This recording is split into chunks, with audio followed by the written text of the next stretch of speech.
सच के साथ।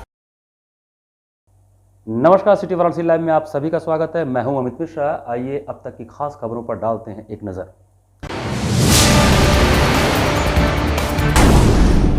वाराणसी में खतरे के निशान से 80 सेंटीमीटर ऊपर बह रही गंगा अपने रौद्र रूप में पहुंची काशी विश्वनाथ कॉरिडोर तक। विश्व सुंदरी पुल पर वाहन की चपेट में आने से युवक की मौत, 2 बेटियां घायल। राष्ट्रीय खेल दिवस के उपलक्ष्य पर जीवनदीप महाविद्यालय में खेल प्रतियोगिता का आयोजन। कमच्छा स्थित प्राचीन श्री बटुक भैरव मंदिर में भव्य हरियाली श्रृंगार का आयोजन, श्रद्धालुओं की उमड़ी भीड़।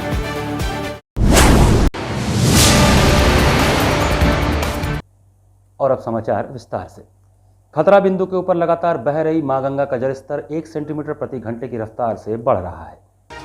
गंगा का जलस्तर लगातार बढ़ाव के बीच खतरा बिंदु को पार करने के बाद भी थमने की ओर नजर नहीं आ रहा है। देर रात कॉरिडोर क्षेत्र में गंगा ने दस्तक दे दी थी।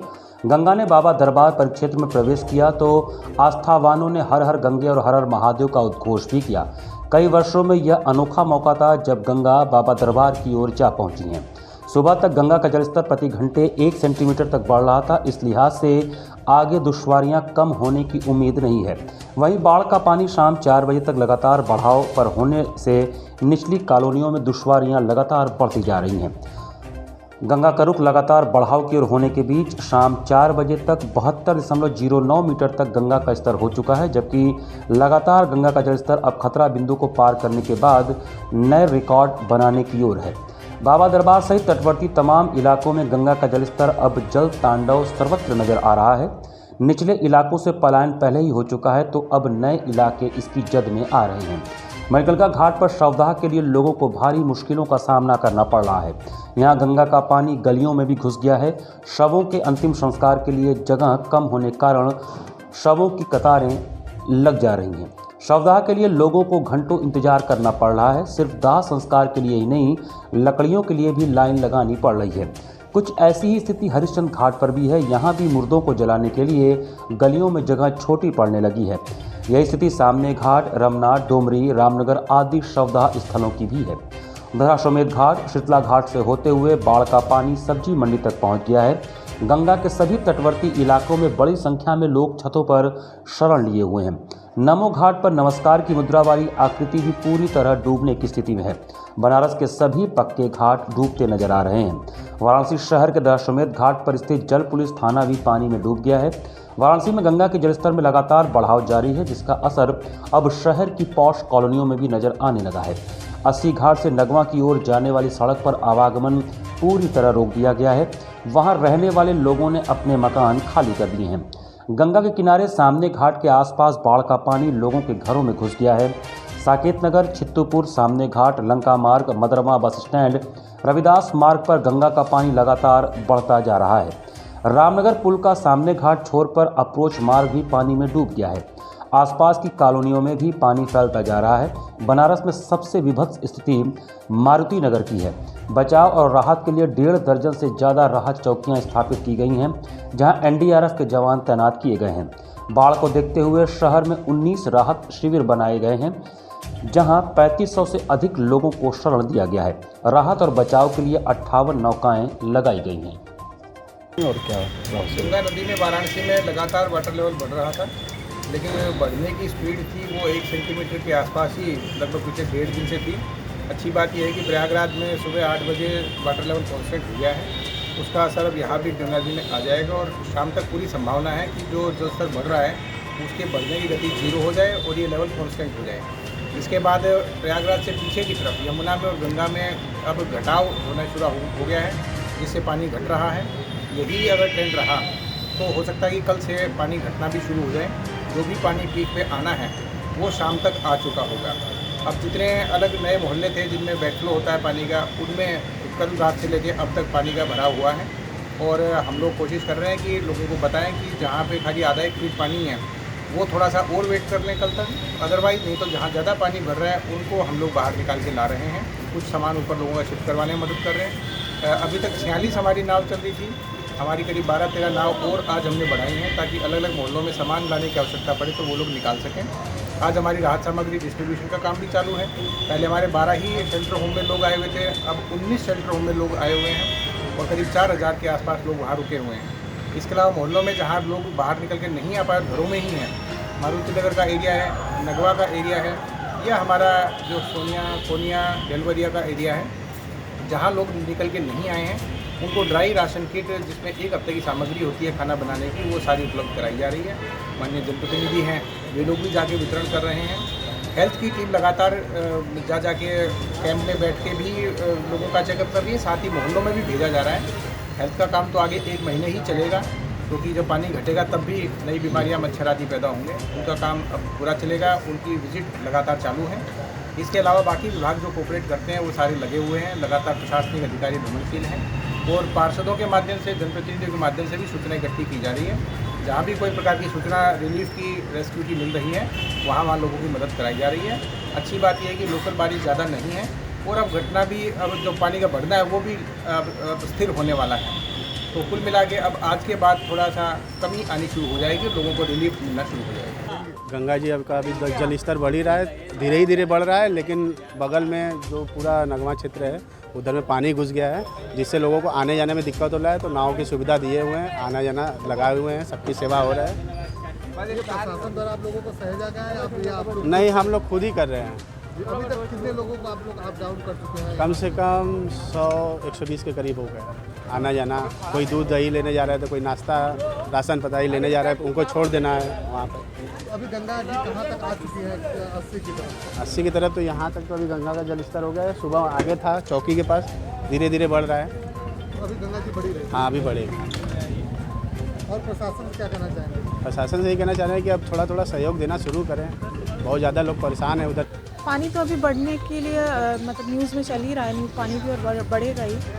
और समस्या तो लाइट ही नहीं है, नाव नहीं चल रही है और सारे बेरोजगार सबके ठप हैं बिल्कुल भी। नहीं तो यहाँ पे तो प्राइवेट नाव चल रही है जी, वो लोग तो बता भी रहे हैं कि हम लोग राहत पहुँचा रहे हैं अपने हिसाब से। वो लोग डबल ट्रिपल चार्जेस ले रहे हैं उसके जी।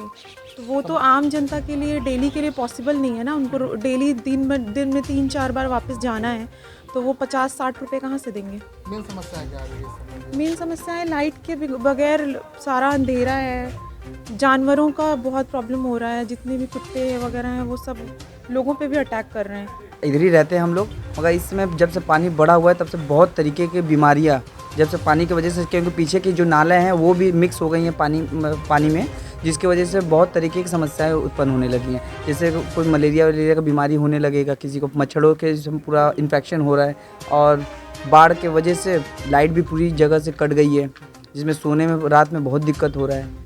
और क्या समस्या है पानी को लेकर और ये सब? कोई यहाँ पर किसी तरीके से सरकार के द्वारा कोई मदद नहीं आ रहा है, क्योंकि यहाँ ना कोई जाल, पानी में तो कुछ छिड़कने वाली केमिकल आती थी, वो पिछले साल तो वो फेंके गए थे, इस समय वो भी नहीं आ रही है।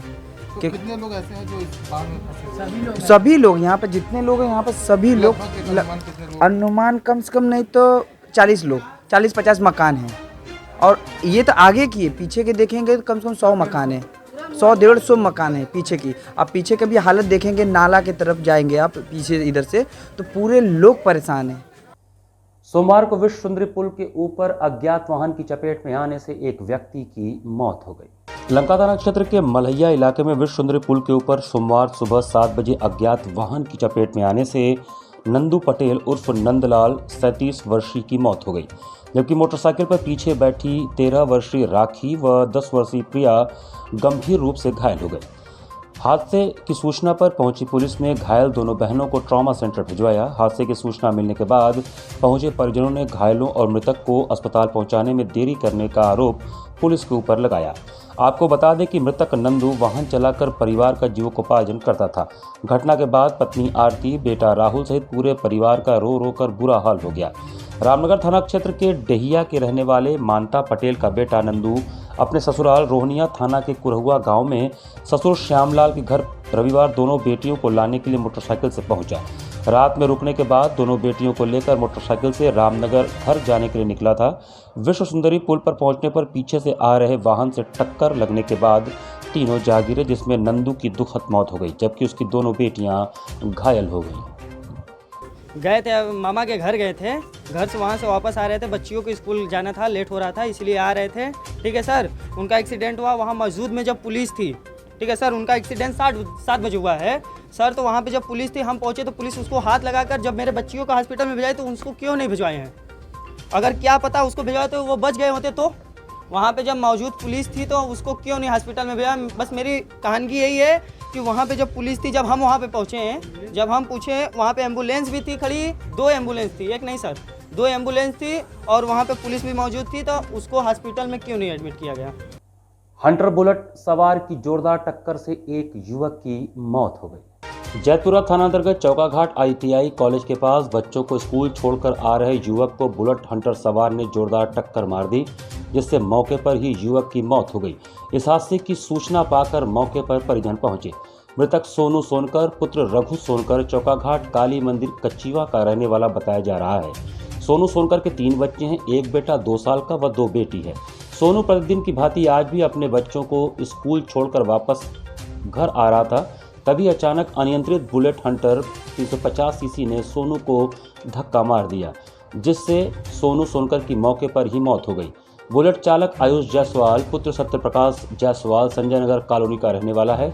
अपनी नई बुलेट हंटर 350 सीसी को लेकर डालिंग राम कटोरा स्कूल जा रहा था। स्कूल जाते समय अचानक गाड़ी अनियंत्रित हो गई और स्कूल छोड़कर आ रहे सोनू कुमार को धक्का मार दिया, जिससे सोनू सोनकर की मौके पर ही मौत हो गई। चक्का जाम इसलिए हुआ है सर, सुबह हमारा बड़े पापा का लड़का जो है अपने बच्चों को स्कूल छोड़ने के लिए जा रहा था।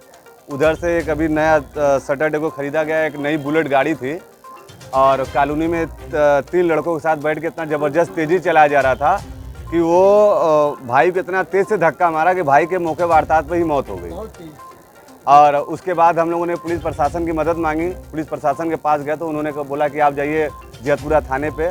हम लोग वहाँ पर गए, मुकदमा दर्ज किया गया, लेकिन सर अभी सख्त कोई ऐसी कार्रवाई नहीं की गई है, क्योंकि सर पता करने पर पता चला है कि उनके पिताजी भाजपा के कोई कार्यकर्ता है और ऊपर से दबाव भी है। इस प्रकार से सर हम लोग को न्याय नहीं मिल रहा है। और सर FIR तो हुआ है, 2 मुकदमे उस पर दर्ज हुए हैं।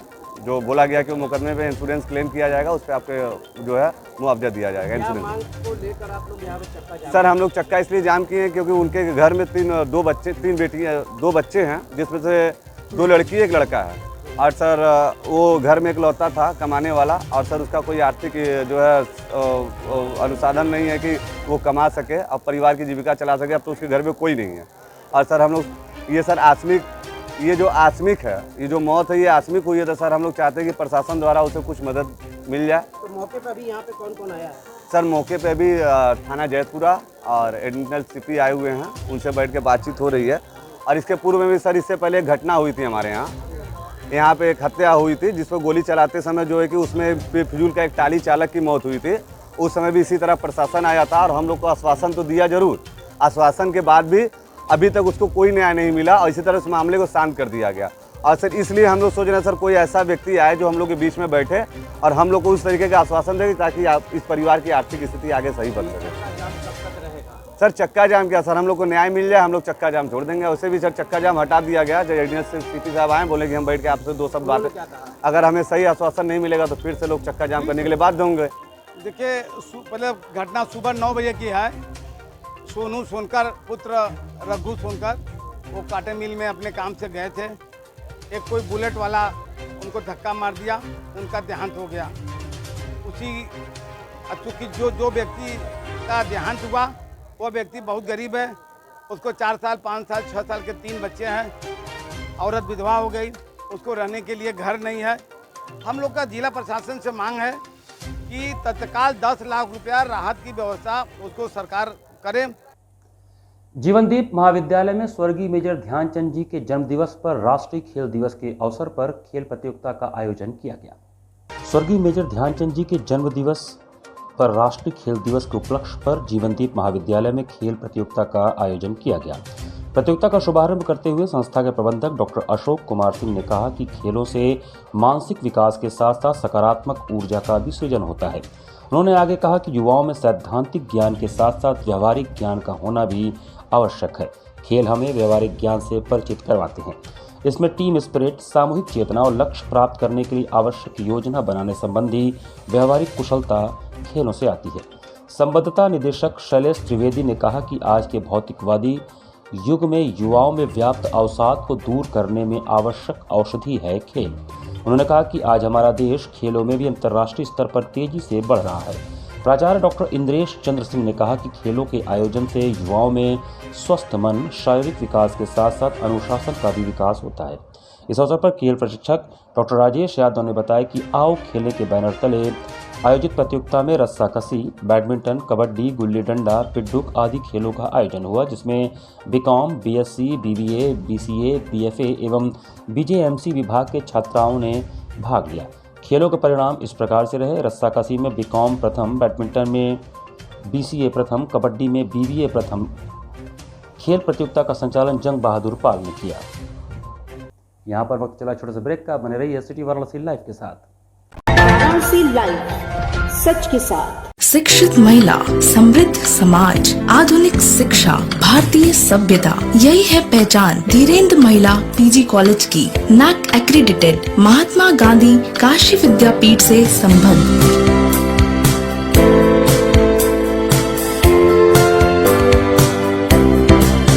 Admission open for BBA, BCA, BA, BCom, BSc, BFA, BMUS, BTC, DLED and B.Ed, BPEd, Bachelor of Library Science, BA, Mass Comm and MA, MCom and MFA. Wi-Fi equipped, rich library, state-of-the-art computer lab. Our 10 gold medalists and merit holders of the university, NCC, safe transportation. For more details, contact Dhirendra Mahila PG College, Karmajitpur, Sundarpur, Varanasi. PMC hospital, habitat for humanity. Doctor Sanjay Chaurasia और doctor Shweta Chaurasia के दूरदर्शी सोच और सेवा भाव से PMC hospital की शुरुआत हुई। 2008 से PMC हॉस्पिटल ने लोगों को उत्कृष्ट चिकित्सा सुविधा प्रदान की है। PMC हॉस्पिटल बनारस में उपलब्ध सर्वोत्तम हॉस्पिटल में से एक है। प्रसूति एवं स्त्री रोग विभाग, पीडियाट्रिक्स एवं नियोनेट्रोलॉजी, जनरल एवं लेप्रोस्कोपिक सर्जरी, अस्थि एवं जोड़ रोग, यूरोलॉजी एवं गैस्ट्रोलॉजी, मनोरोग विभाग, फिजियोथेरेपी जैसी कई सुविधा उपलब्ध है। PMC हॉस्पिटल आपको डॉक्टर द्वारा नियमित OPD की सुविधा देता है। इसके साथ ही आधुनिक गहन चिकित्सा इकाई ICU, ICCU की सुविधा एक ही छत के नीचे आपको मिलती है। मैं doctor Sanjay Chaurasia, director PMC hospital Ravindrapuri, Varanasi. PMC hospital NABH accredited एवं ISO तथा QCI द्वारा मान्यता प्राप्त 50 bed super multi speciality hospital है। पिछले 10 वर्षों से निर्धन परिवारों के लिए एक विशेष OPD की सुविधाएं प्रदान की गई हैं, जिसके माध्यम से स्त्री रोग विभाग एवं बाल रोग विभाग में 1 लाख से अधिक लाभार्थियों को OPD की निःशुल्क सेवाएं प्रदान की गई हैं। हमारा उद्देश्य है कि कम खर्च में उत्कृष्ट स्वास्थ्य सेवाएं आम जनमानस को सर्वसुलभ कराएं। PMC hospital, habitat for humanity, Ravindrapuri extension behind Durga Kund, Varanasi. Helpline number 0542231015 और कॉल 8808960005। कोरोना वायरस ने देश में एक बार फिर से रफ्तार पकड़ ली है। ऐसे में जरूरी है कि सभी लोग पूरी एहतियात बरतें। घर से बाहर निकलते समय मास्क का सदैव प्रयोग करें। समय समय पर हाथों को सैनिटाइजर से सैनिटाइज करें। ज्यादा भीड़ भाड़ वाली जगहों में जाने से बचें। 2 गज की दूरी का पालन करें। स्वस्थ रहें, सुरक्षित रहें। जनहित में जारी वाराणसी लाइव। वाराणसी लाइव, सच के साथ। ब्रेक के बाद आपका स्वागत है। भारतीय साहित्य चिंतन एवं भारतीय तीर्थ दर्शन पुस्तक का पराड़कर भवन में विमोचन हुआ। श्री मुकुटधारीलाल श्रीवास्तव द्वारा रचित पुस्तक भारतीय साहित्य चिंतन एवं भारतीय तीर्थ दर्शन का विमोचन रविवार को पराड़कर भवन मैदान में हुआ। कार्यक्रम के मुख्य अतिथि रविंद्र जायसवाल, मंत्री स्वतंत्र प्रभार उत्तर प्रदेश सरकार, विशिष्ट अतिथि महेश चंद्र श्रीवास्तव, क्षेत्रीय अध्यक्ष काशी क्षेत्र भाजपा, कार्यक्रम अध्यक्ष पंडित हरिराम द्विवेदी, प्रख्यात कवि एवं सेवानिवृत्त आकाशवाणी दूरदर्शन वाराणसी रहे। मुकुटधारीलाल श्रीवास्तव द्वारा रचित दोनों पुस्तकें भारतीय साहित्य चिंतन और भारतीय तीर्थ दर्शन दोनों अभ्यास और जीवन दर्शन से परिपूर्ण हैं। समारोह में दूर दराज से मनीषियों व कवियों ने शिरकत किया। मिर्जापुर, गोरखपुर, प्रयागराज, चंदौली, जौनपुर व प्रदेश के कोने कोने से आए कवियों ने काव्य पाठ करके समा बांध दिया। कवि सम्मेलन का सफल संचालन राजीव रंजन मिश्र ने किया। सुमित श्रीवास्तव द्वारा सरस्वती वंदना करके कार्यक्रम का आगाज किया गया।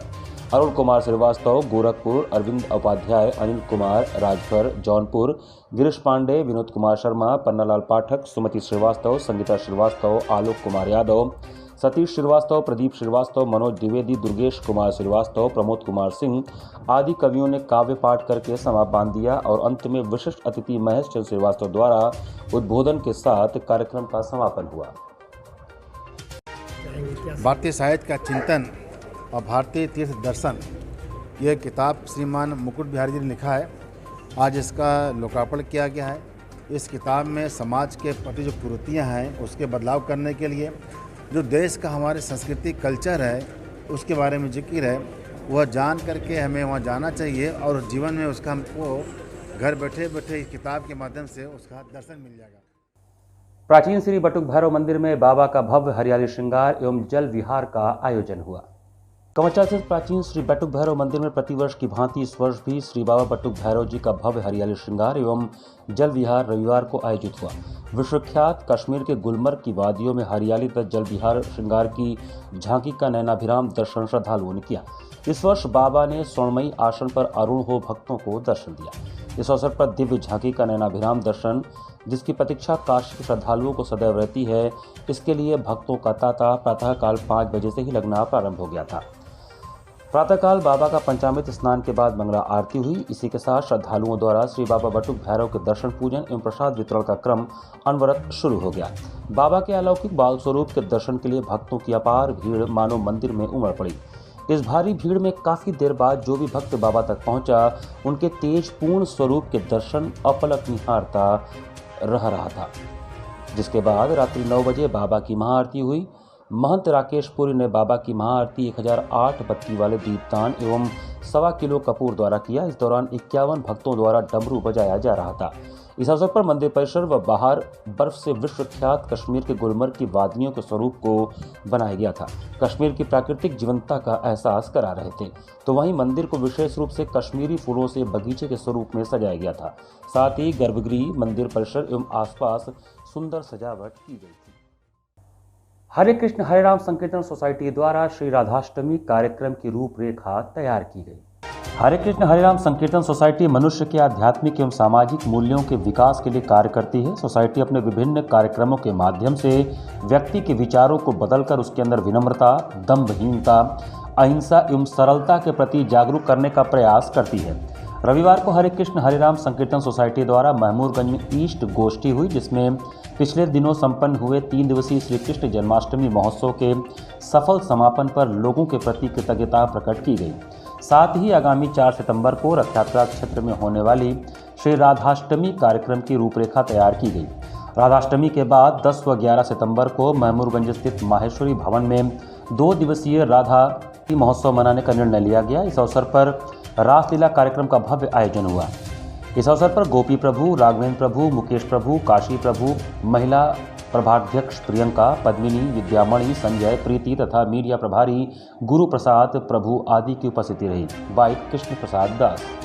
हम सब जो महेश्वरी भवन में विगत करीब 18 सालों से कृष्ण जन्माष्टमी और राधाष्टमी का आयोजन करते हैं। अभी कृष्ण जन्माष्टमी का आयोजन बीता है और अभी आने वाले समय में 4 सितंबर को, 10 सितंबर को और 11 सितंबर को हम लोग राधा अष्टमी के उपलक्ष्य में कार्यक्रम का आयोजन करेंगे। और वो बिल्कुल भव्य रूप से जैसे हम लोग कृष्ण जन्माष्टमी मनाते हैं वैसे ही हम विगत वर्षों में भी जो मनाते आ रहे हैं वैसा ही इस वर्ष भी मनाएंगे। तभी कल रविवार को इस संदर्भ में हमारी इष्ट गोष्ठी हुई थी और एक आयोजन भी हुआ था जिसमें राधा अष्टमी के कार्यक्रमों को अंतिम रूप दिया गया। उसी में हम लोग झांकी एक प्रस्तुत कर रहे थे और जो सोसाइटी के भक्तगण हैं कि हम लोग राधा अष्टमी के कार्यक्रम को कैसे अच्छे से अच्छे कैसे कर पाएंगे और जनमानस में हम अपने विचारों को कैसे फैला सकें, इस संदर्भ में एक इष्ट गोष्ठी हुई थी और एक कार्यक्रम भी हुआ था। और उसमें यह तय किया गया था कि इसमें स्कूल के बच्चों को जोड़ना है ताकि बच्चों के माध्यम से हम अपने संस्कृति को जितना विस्तार दे पाएंगे वैसा हम प्रयास करेंगे। उसमें हम लोग कुछ नाट्य लीला, नृत्य नाटिका जो राधा कृष्ण के भजनों पर आयोजित होगी, उसकी एक प्रतियोगिता का आयोजन करेंगे, जिसमें अभी तक हम लोगों को केएल मेमोरियल के बच्चों का और उनके प्रबंधन का सहयोग आएगा और अन्य भी लोगों से हम लोग अपेक्षा करेंगे, अगर कुछ बात भी कर रहे हैं और जैसा आगे होगा हम लोग उस पर फिर से चर्चा करने के बाद उसको अंतिम रूप दिया जाएगा। उम्मीद है कि 4 तारीख के आसपास में हम लोग पूरी व्यवस्था को एक मूर्त रूप दे पाएंगे। इसी के साथ सिटी वाराणसी लाइव का ये संस्करण हम समाप्त करते हैं। मुझे दीजिए आज्ञा, नमस्कार।